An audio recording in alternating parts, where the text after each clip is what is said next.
Oke, puji Tuhan, shalom sahabatku di dalam channelnya Bapak Pendeta Oktola Makani, yang mana berikan kesempatan dan waktu untuk saya boleh dapat membagikan berkat firman Tuhan pada sore hari ini.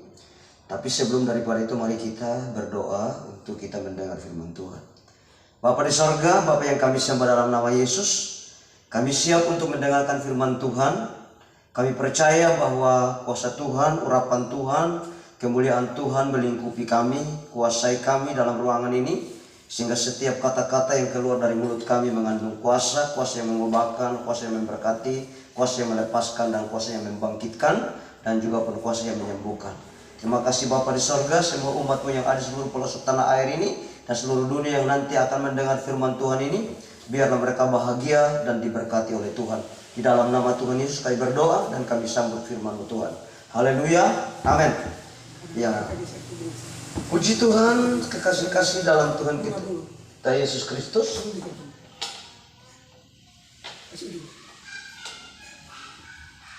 Terima kasih Tuhan, kami saat kesempatan ini, kekasih-kasihku, kita boleh ada saat kesempatan ini karena anugerah Tuhan. Kita akan membaca dalam firman Tuhan di dalam Yehezkel pasalnya yang ke-37 ayatnya yang pertama sampai ayat yang keempat, yang berbunyi demikian. Kebangkitan Israel. Lalu kekuasaan Tuhan meliputi aku, dan ia membawa aku keluar dengan perantaraan rohnya, dan menempatkan aku di tengah-tengah lembah, dan lembah ini penuh dengan tulang-tulang. Ia membawa aku melihat tulang-tulang itu berkeliling-keliling, dan sungguh amat banyak bertaburan di lembah itu. Lihat, tulang-tulang itu amat kering. Lalu ia berfirman kepadaku, hai anak manusia, dapatkah tulang-tulang ini dihidupkan kembali? Aku menjawab, ya Tuhan Allah, Engkaulah yang mengetahui. Lalu firman-Nya kepadaku, bernubuatlah mengenai tulang-tulang ini, dan katakanlah kepadanya, hai tulang-tulang yang kering, dengarkanlah firman Tuhan. Ya puji Tuhan, kekasih-kasih dalam Tuhan kita Yesus Kristus, pada zaman itu Nabi Yehezkel adalah seorang nabi besar, di mana Tuhan datang kepadanya di sebuah tempat atau di sebuah lembah, dan di situ Tuhan memerintahkan dia, Tuhan berfirman kepada dia untuk dapat boleh menyampaikan tentang pesan Tuhan kepada seluruh bangsa Israel yang sudah mengalami kekeringan, yaitu tulang-tulang mereka yang sudah kering. Di sini suara Tuhan datang kepada, atau dia dihinggapi oleh kuasa Roh Kudus. Di sini berkata, lalu kekuasaan Tuhan meliputi aku, dan ia membawa aku keluar dengan perantara rohnya, dan menempatkan aku di tengah-tengah lembah, dan lembah ini penuh dengan tulang-tulang. Nah, saudara yang kekasih, tulang-tulang ini amat kering. Tetapi saudaraku, Tuhan berfirman kepada seorang nabi yang bernama Yehezkel untuk bernubuat untuk tulang-tulang ini dihidupkan kembali. Pada zaman itu memang kejadiannya seperti itu. Tetapi pada waktu ketika Tuhan berfirman kepada Nabi Yehezkel, tidak serta-merta Nabi Yehezkel merasa bangga, merasa hebat, merasa bisa, dan dia melakukannya. Tetapi saudara kasih, firman Tuhan ketika datang kepada dia, dan dia mengamat-amati, dan tulang-tulang itu sangat kering. Lalu di situ firman Tuhan datang kepadanya bahwa, hai anak manusia, dapatkah tulang-tulang ini dihidupkan kembali? Aku menjawab, ya Tuhan Allah, Engkaulah yang mengetahuinya. Jadi Nabi Yehezkel menjawab bahwa Engkaulah yang mengetahui. Tuhan yang mengetahui bahwa entah tulang-tulang ini dihidupkan kembali ataupun tidaknya, itu tanggung jawab Tuhan, bukan tanggung jawab saya. Saya hanya melakukan perintah Tuhan. Saya hanya melaksanakan perintah Tuhan. Saya hanya melaksanakan apa yang Tuhan perintahkan untuk saya lakukan. Dan saudara kekasih, Alkitab, kalau kita baca ayat demi ayat, dia akan pergi dan bernubuat, memperkatakan ulang perkataan-perkataan yang Tuhan menyampaikan bagi dia, mengucapkan ulang. Dia tidak ngomong yang lain, tidak memperkatakan kalimat memperkatakan ulang, mengucapkan ulang apa yang Allah berfirman kepada dia, firmankan kepada dia. Ini hal yang pertama. Dan kejadian-kejadian yang seperti ini, Yesus kita, Tuhan kita pada waktu ketika di saat dia datang, tidak ngomong yang lainnya, tapi memperkatakan kembali perkataan-perkataan yang pernah disampaikan oleh para nabi. Termasuk pada waktu dia diundang untuk berkhotbah di sinagoge, dia mengulangi kembali firman yang pernah diucapkan oleh Nabi Yesaya, bahwa Roh Tuhan Allah ada padaku. Aku datang untuk membebaskan orang yang menderita. Ini saudara kasih. Jadi Yesus datang tidak ngomong yang lain, tapi mengucapkan kembali firman Tuhan yang pernah diucapkan oleh para nabi. Begitupun juga saudara yang kekasih, Yeskel, dia mengucapkan, dia mengulangi kembali apa yang diperkatakan oleh Allah kepadanya. Nah, terkadang kala kenapa kita hamba Tuhan, betapa sulit untuk kita mengubah satu jiwa untuk bertobat. Karena kita terkadang kala Tuhan menyuruh untuk kita melakukan yang lainnya. Tuhan menyuruh untuk kita kerjakan yang lainnya. Tetapi namun kita melakukan yang lain. Kita bersalah jalan atau salah jalur dengan Tuhan. Sehingga terkadang kala kita menunggu mujizat itu datang, tidak kunjung datang. Tetapi Nabi Yeskel ketika Tuhan berfirman kepada dia, bernubuatlah kamu kepada tulang-tulang kering itu untuk bisa hidup kembali. Maka dia bernubuat. Bernubuat artinya dia memperkatakan sesuatu, dia mengucapkan sesuatu, dia memperkatakan firman Tuhan ulang, dia mengulangi kembali apa kata Tuhan ketika dia mengucapkannya. Maka pada waktu itu bergeraklah di antara tulang itu satu dan yang lainnya, saling mendekat, urat tersambung satu dan yang lainnya. Nah, oleh sebab itu mari saudara yang kekasih, kita sebagai orang percaya, kita pelajari firman Tuhan. Ayat kelima berkata begini, beginilah firman Tuhan Allah kepadaku, tulang-tulang ini aku memberi napas hidup di dalamnya supaya kamu hidup kembali. Aku akan memberi urat-urat padamu dan menumbuhkan daging padamu. Aku akan menutupi kamu dengan kulit dan memberikan kamu napas hidup supaya kamu hidup kembali dan kamu akan mengetahui bahwa akulah Tuhan. Jadi ketika firman Tuhan itu kita memperkatakan menurut apa kata Tuhan, maka tentu saja tulang-tulang yang kering itu adalah orang Israel, atau tulang-tulang kering itu adalah jiwa-jiwa yang sebenarnya masih hidup, tetapi ternyata mereka mati secara rohani. Sehingga pada waktu firman Tuhan dikumandangkan, firman Tuhan disampaikan, maka jiwa-jiwa itu bertemu satu yang lain, pertobatan terjadi. Bisa berkumpul bertemu satu yang lain, ibadah bisa berjalan, doa bisa jalan. Tetapi mereka belum bisa bernapas, yang artinya mereka belum memiliki Roh Kudus. Ketika belum memiliki Roh Kudus, maka mereka tidak bisa berbuat apa-apa, hanya ikut-ikut untuk ibadah. Tetapi namun mereka belum bisa kerja, belum bisa mereka kerjakan segala sesuatu. Tapi pada waktu mereka diberikan nafas atau diberikan roh, maka dia akan bergerak. Alkitab mencatat berdiri seperti seorang tentara besar, dan dia akan menyadari bahwa dia sebenarnya sudah mati. Pengharapan sudah tidak ada lagi, masa depan sudah tidak ada lagi. Tetapi namun ternyata ketika berjumpa dengan Tuhan, berjumpa dengan hamba Tuhan yang memperkatakan firman Tuhan, disitulah ada kehidupan. Oleh sebab itu saudara yang kekasih, Bapak Ibu sekalian, yang ada di seluruh pelosok tanah air, bahkan yang ada di seluruh dunia, ketika saudara mendengar tentang syirik pada sore hari ini, perlu kita menyadari bahwa kita tidak bisa berjalan sendiri. Kita tidak bisa berjalan tanpa tuntunan Tuhan. Kita tidak bisa berjalan tanpa Roh Kudus. Sebab Roh Kudus memiliki peranan yang sangat luar biasa. Tanpa Roh Kudus tidak ada perubahan. Tanpa Roh Kudus tidak ada pertobatan. Tanpa Roh Kudus restorasi tidak akan pernah terjadi. Tapi ketika engkau libatkan Roh Kudus, maka restorasi Allah terjadi, pemulihan terjadi, dan semuanya hanya untuk kemuliaan bagi nama Tuhan Yesus Kristus. Nah, untuk saudara kasih, ayat yang ke-7 berkata, lalu aku bernubuat seperti diperintahkannya kepadaku, dan segera sesudah itu aku bernubuat.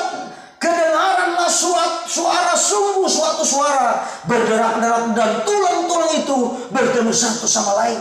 Jadi dia memperkatakan, mengkumandangkan suara Tuhan. Dia memulai kembali perkataan Tuhan yang dia dengar dalam perantaraan Roh Kudus. Ingat ini baik-baik. Dalam perantaraan Roh Kudus. Jadi kita tidak bisa melayani di dalam tuntunan kedagingan kita, dalam logika kita, dalam filsafat kita, dalam teologi kita, tetapi tanpa melibatkan Roh Kudus. Boleh kita belajar tentang teologi, boleh kita belajar tentang filsafat, boleh kita belajar tentang sejarah gereja, tapi saya mau katakan bagi saudara-saudara bahwa tanpa melibatkan Roh Kudus, maka perubahan segala sesuatu tidak akan pernah terjadi, pertobatan tidak akan pernah terjadi. Tetapi apabila libatkan Roh Kudus, maka pertobatan terjadi. Saudara lihat, yang Nabi Yeskel berkata, lalu perantara Roh Kudus meliputi aku, yang artinya dikuasai oleh Roh Kudus. Waktu di saat dia berbicara, dia bernubuat itu tidak secara daging, tapi berbicara di dalam alam roh. Sekalipun dia ada hidup di dalam dunia yang nyata, tetapi dia berkata di dalam roh, mengucapkan kalimat demi kalimat yang disampaikan Tuhan kepadanya secara roh. Pada waktu diucapkan secara roh, disitulah perkataan itu mengandung kuasa. Kuasa yang melepaskan, kuasa yang memulihkan, kuasa yang menyembuhkan, kuasa yang membangkitkan. Mari saudaraku yang kekasih, sebagai orang percaya, sebagai hamba Tuhan, mari kita belajar kepada Yesus. Dia tidak kerja dengan sesukanya dia, semaunya dia, semampunya dia, tapi dia kerja semampunya Tuhan. Maka dia berkata, engkaulah yang mengetahuinya. Saya harus kembali sini. Dia berkata, engkau yang mengetahuinya. Karena engkau yang mengetahuinya, maka ketika engkau menyuruh untuk aku melakukan, aku lakukan. Tetapi yang berkuasa untuk membangkitkan adalah Tuhan. Yang berkuasa untuk melepaskan adalah Tuhan. Yang berkuasa untuk memerdekakan adalah Tuhan. Yang berkuasa untuk mempersatukan adalah Tuhan. Oleh sebab itu kekasih-kasih dalam Tuhan kita, semungkin kurang lebih beberapa menit apa yang saya sampaikan di sini berkata, ayat 9 berkata, maka firman-Nya kepadaku, bernubuatlah kepada napas hidup itu, bernubuatlah hai anak manusia, dan katakanlah kepada napas hidup itu, beginilah firman Tuhan Allah, hai napas hidup, datanglah dari keempat penjuru mata angin, berhembuslah ke dalam orang-orang yang terbunuh ini, supaya mereka dihidupkan kembali. Sudah bersatu satu dan yang lainnya. Sudah ada urat, sudah ada kulit, sudah ada isi, tetapi mereka belum bisa berbuat apa-apa. Ketika dia bernubuat dan mengundang kuasa Tuhan itu, kemuliaan Tuhan itu, Roh Kudus itu, angin itu datang dari empat penjuru mata angin. Pada waktu kejadian itu terjadi, dia melihat bahwa manusia Israel itu berdiri dan adalah satu tentara yang besar. Tentara berbicara tentang orang yang siap untuk berperang. Tentara berbicara tentang, ada kata kerja. Tentara artinya siap untuk bekerja. Mengapa banyak orang Kristen tidak bisa bersaksi? Karena mereka belum memiliki Roh Kudus. Mengapa banyak orang Kristen banyak di mana-mana, banyak orang pintar, banyak orang pendidikan, tapi mereka tidak bisa bersaksi tentang kebenaran Allah, tidak bersaksi tentang keajaiban Tuhan, karena mereka belum memiliki roh. Berbicara tentang roh bukan masalah pendidikan, tetapi berbicara tentang hati. Apabila kita berikan hati kita untuk dikendalikan oleh Roh Kudus, diatur oleh Roh Kudus, maka siapapun kita tidak diukur dari sebesar apa ataupun pendidikan apa yang saudara selesaikan. Gelar apa yang engkau memiliki? Tuhan tidak mengukur kita dari itu, tapi Dia mengukur dari hati. Dia melihat dari hati sebagaimana adanya. Waktu Daud dipilih, Tuhan berkata dipilih dari hati, dilihat dari hati. Jadi hati yang merendah, hati kita merendah, Roh Kudus berkuasa atasnya, mengendalikan kita, menguasai kita, sehingga perkara-perkara yang hebat, perkara-perkara yang besar, perkara-perkara yang luar biasa kita bisa kerjakan. Sebab Yesus berkata, perkara-perkara yang aku lakukan adalah perkara yang kecil, tapi kamu akan melakukan perkara-perkara yang besar, yang lebih besar. Dan hari ini firman Tuhan ini datang kepada kita. Dan yang terakhir, saudara yang kasih, yang berikut adalah ketika mereka sadar bahwa mereka dihidupkan kembali, maka mereka berkata, kami sudah tidak punya pengharapan lagi. Kami sudah mati, sudah binasa. Tapi kalau kami sudah dihidupkan kembali, itulah anugerah yang diberikan Tuhan. Maka ayat 12 berkata, oleh sebab itu bernubuatlah dan katakanlah kepada mereka, beginilah firman Tuhan Allah, sesungguhnya aku membuka kubur-kuburmu dan membangkitkan kamu, hai umatku, dari dalamnya, dan aku akan membawa kamu ke tanah Israel, dan kamu akan mengetahui bahwa akulah Tuhan pada saat aku membuka kubur-kuburmu dan membangkitkan kamu, hai umatku, dari dalamnya. Aku akan memberikan Rohku ke dalammu sehingga kamu hidup kembali, dan aku akan membiarkan kamu tinggal di tanahmu, dan kamu akan mengetahui bahwa akulah Tuhan yang mengatakannya dan membuatnya. Demikianlah firman Tuhan. Saudara yang kekasih, jadi Tuhan sendiri ke mereka sudah sadar bahwa mereka tidak berdaya lagi, tidak punya masa depan lagi, sudah hilang pengharapan. Nah, terkadang kita menemukan banyak orang di dalam medan pelayanan hilang harapan. Banyak orang kenapa bunuh diri, terjun dari jembatan, minum baygon, dan bisa mati dalam keadaan masa mudanya. Karena mereka kecewa, karena mereka putus asa, mereka hilang pengharapan dan seakan tidak punya pengharapan. Tapi pada waktu sebelum mereka melakukan itu, ketika Injil datang, dituntun oleh Roh Kudus lewat kesaksian para hamba Tuhan yang mengandalkan kuasa Kudus, maka mereka yang tadinya harus mati binasa, tapi mereka diberi semangat kembali, beri sukacita kembali, beri damai sejahtera kembali, berikan pengharapan kembali, dan akhirnya timbullah pertobatan. Di dalam pertobatan itulah bisa mereka menjadi saksi Tuhan. Dan saya percaya bahwa hari ini saya yang berdiri di sini, pada waktu hamba-hamba Tuhan, termasuk Bapak Alex Laumakani almarhum, Bapak Pendeta Daniel Putimau almarhum, Bapak JS Detan almarhum, pada waktu mereka berjumpa dengan saya terbuang dan tidak punya masa depan, tidak punya pengharapan. Tetapi ketika dipimpin oleh Roh Kudus melalui hamba-hamba Tuhan ini untuk menyampaikan kebenaran Allah, ketika saya dapat mengertinya, saya bangkit dari kematian saya bangkit dari kelemahan saya bangkit dari keterpurukan saya bangkit dari keterbelakangan saya bangkit dari semua kesalahan saya. Dan ketika saya bangkit dari semua itulah perubahan terjadi, dan saat ini saya bisa menjadi seorang saksi Kristus, saya bisa menjadi seorang gembala, saya bisa menjadi seorang hamba Tuhan yang bisa melayani pekerjaan Tuhan, karena orang lain pernah bernubuat untuk masa depan saya. Orang lain pernah berdoa untuk kehidupan masa depan. Dan disitulah perkara yang terjadi dalam hidup saya. Dan sampai hari ini, sekalipun beliau-beliau yang saya sebut nama itu sudah tidak ada lagi, tapi karya Tuhan melalui mereka lah saya bisa berdiri saat ini untuk melayani.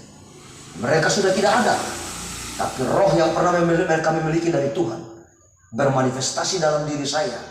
Maka saya sedang turut mengembangkan pekerjaan Tuhan pelayanan sampai hari ini.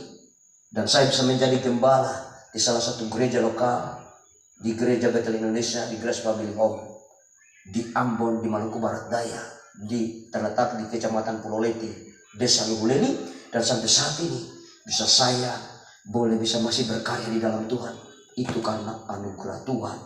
Makanya latar belakang gereja saya tetap memberi nama anugerah atau Grace Family Home, rumah keluarga anugerah, yang artinya Hidup ini hanya anugerah. Dulu terbuang, dulu tidak terhitung, dulu diabaikan. Tapi ketika keselamatan besar itu datang, saya menganggap itu adalah sebuah anugerah. Maka sulit untuk bisa dirubah nama gereja lokal itu karena hidup ini karena anugerah Tuhan. Demikianlah firman Tuhan yang saya dapat sampaikan, tidak begitu jelas, tapi saya percaya Roh Kudus mampu untuk menjelaskan itu buat saudara. Mari kita akan berdoa. Bapa yang baik, Allah yang kami sembah dalam nama Yesus, benih firman Hamba sudah taburkan bagi umat Tuhan yang ada di seluruh pelosok tanah air dan seluruh dunia. Kami percaya, kami yakin bahwa firman Tuhan ini tidak akan mati, tapi akan hidup. Para hamba-hamba Tuhan yang pernah melayani, memberitakan Injil, mendoakan, dan bernubuat untuk kami. Dan sampai hari kami bertemu, kami bisa bertemu satu yang lain, dan kami bisa bersaksi satu dari yang lainnya. Mereka sudah tidak ada, tapi roh yang pernah menghinggapi mereka tidak akan pernah mati. Dan roh itu sementara hidup di dalam kehidupan kami, untuk kami boleh bisa melayani dan bisa menjadi berkat buat orang lain. Kami juga berdoa lewat firman Tuhan ini, kami percaya ketika setiap orang yang mendengar firman Tuhan ini dapat disentuh, dijamah di seluruh pelosok tanah air ini, dari Sangir sampai di Pulau Rote, bahkan dari Sabu sampai di Talaut, diberkati oleh Tuhan, umat Tuhan. Dan biarlah seluruh bumi penuh dengan kemuliaan Tuhan. Secara khusus Indonesia penuh dengan kemuliaan Tuhan. Maluku, bahkan juga Saudara kasih Nusa Tenggara Timur penuh dengan kemuliaan Tuhan. Dan biarlah kemuliaan ini akan tersebar di seluruh dunia, dan banyak orang diberkati oleh Tuhan. Di dalam nama Yesus Kristus kami bersyukur dan kami berdoa kepada Bapa. Terima kasih Tuhan. Haleluya. Amin. Terima kasih buat Bapak Okto yang mana sudah berikan kesempatan buat kami untuk kami boleh dapat berdiri untuk menyampaikan firman Tuhan. Tuhan Yesus memberkati. Dan saya kembalikan acara ini selanjutnya kepada Bapak Gembala. Tuhan berkati. Baik, teman-teman semua, sahabat channel Okto Makani dimanapun saudara berada, saya percaya saudara diberkati dengan sharing dari hamba Tuhan. Dan kalau saudara rindu untuk didoakan, silakan tinggalkan beban doa saudara atau pesan-pesan di kolom komentar. Kita terus doakan hamba Tuhan akan kembali ke Maluku. Satu saat dia kembali memberkati kita. Terima kasih. Tuhan Yesus Kristus memberkati. Salam.